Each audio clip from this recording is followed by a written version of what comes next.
ہے، یہ آپ ہی کی خصوصیت ہے، مگر مولا اتنا بھی برداشت ہو جاتا ہے کہ ہاتھ بندے ہوں، ہاتھوں میں ہتھکڑیاں ہوں، پیروں میں بیڑیاں ہوں، مگر مولا پھوپھیوں کا سر کھلا تھا اور آپ خطبہ دے رہے تھے، ارے سکینہ کا سر کھلا تھا اور آپ خطبہ دے رہے تھے۔ یہ ہے سید سجاد، یہ ہے سید سجاد، بس ادادار ہوں زیارت سلجنا برآمد ہوگی۔ اور ایک مرتبہ مجھے سید سجاد کی سیرت میں وہ جملہ یاد آیا کہ جب عصر کا وقت تھا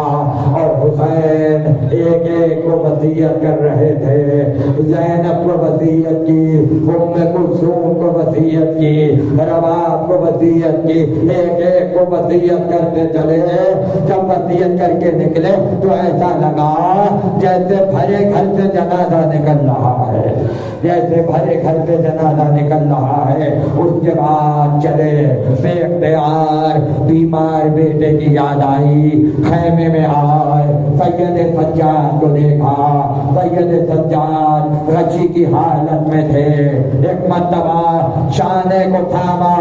سورہ الحمد کی تلاوت کی، سید سجاد نے اپنی آنکھوں کو کھولا، صدارو سننا قیامت کا جملہ، ادھر آنکھوں کو کھولا، ادھر جب پہلی نظر حسین کے چہرے پر گئی تو بے اختیار کہا، اے بابا یہ تمہارے چہرے کو کیا ہو گیا، بابا تمہارے چہرے کو کیا ہو گیا۔ اس کے فوراً بعد کا بابا کیا چچا عباس مارے گئے، کیا چچا عباس مارے گئے، کہاں بیٹا چچا مارے گئے۔ اس کے بعد کا بابا قاسم کہاں ہے، کا بابا وہ بھی کا بیٹا وہ بھی مارے گئے۔ اس کے بعد کا بابا بھیا علی اکبر کہاں ہے، بھیا علی اکبر کہاں ہے۔ عزادارو سننا مقتل کے جملے ہیں کہ جیسے ہی سید سجاد نے کہا کہ بھیا اکبر کہاں ہے تو حسین نے یہ نہیں کہا کہ اکبر مارا گیا، اس لیے کہ جانتے تھے کہ بھائی کی مصیبت نہیں سن سکے گا،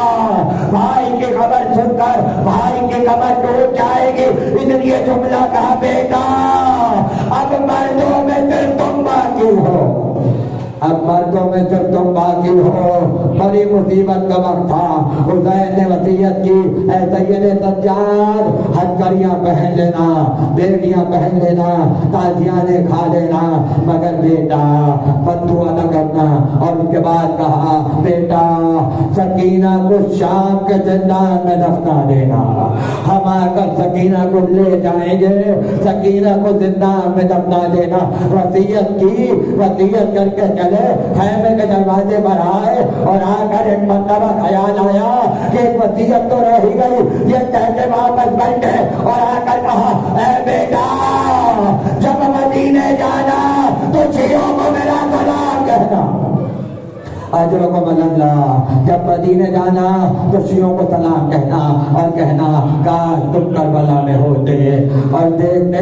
کہ میں اپنے اصغر کے لیے پانی کس طرح سے مانگ رہا تھا۔ اس کے بعد کہا جب کسی غریب کو دیکھو میری غربت کو یاد کرنا، جب کسی پیاسے کو دیکھو تو میری پیاس کو یاد کرنا۔ وصیت تمام ہوئی، اس کے بعد خیمے سے باہر چلے، فانظر الی یمین و یسار، حسین نے کبھی دائیں دیکھا اور کہیں بائیں دیکھا، جب کوئی ساتھی نظر نہ آیا تو بے اختیار کہا یا ابطال الصفا یا فرسان الحیدہ، اے میرے شیروں کہاں ہو، اے میرے بہادروں کہاں ہو، کیا تم دیکھ نہیں رہے ہو کہ حسین تنہا رہ گیا۔ اس کے بعد آگے بڑھے تو ذوالجناح نظر آیا، ذوالجناح حسین کا بچپن کا ساتھی ہے، سر جھکائے اور ایک مرتبہ ذوالجناح کو مخاطب کیا اور کہا ذوالجناح آج کوئی سوار کرانے والا نہیں ہے، آج کوئی حسین کو سوار کرانے والا نہیں ہے۔ ایک مرتبہ خیمے کا پردہ اٹھا اور جب پردہ اٹھا تو علی کی بیٹی باہر آئی اور آ کر کہا اے بھیا اپنے آپ کو تنہا نہ سمجھنا، اب ابھی زینب زندہ ہے، ابھی زینب کے پاس سوئے گا اور تم اپنی ماں کے پاس سونا۔ یہ کہہ کے مقتل میں آئے، جنگ کی حجت کو تمام کیا،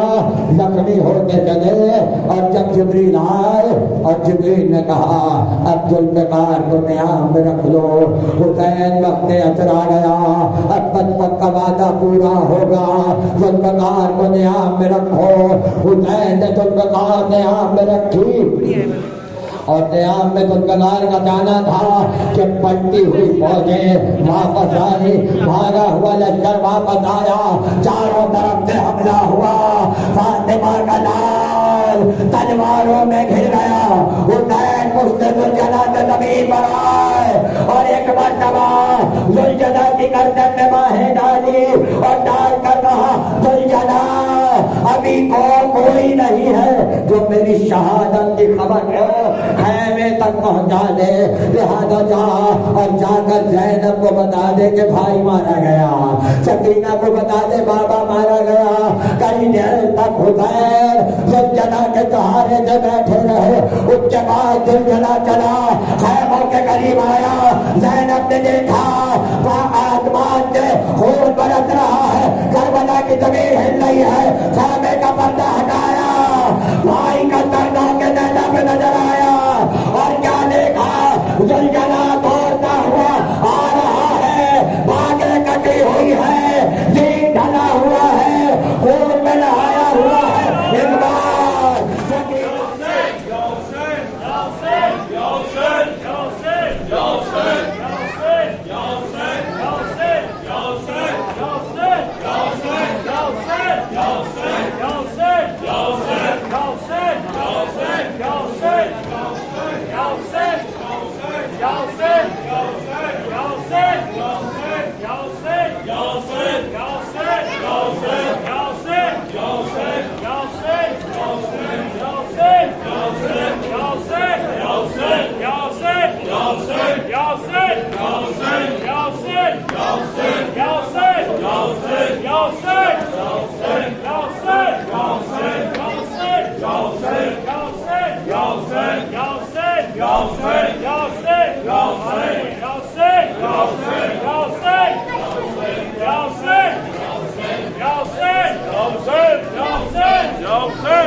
Say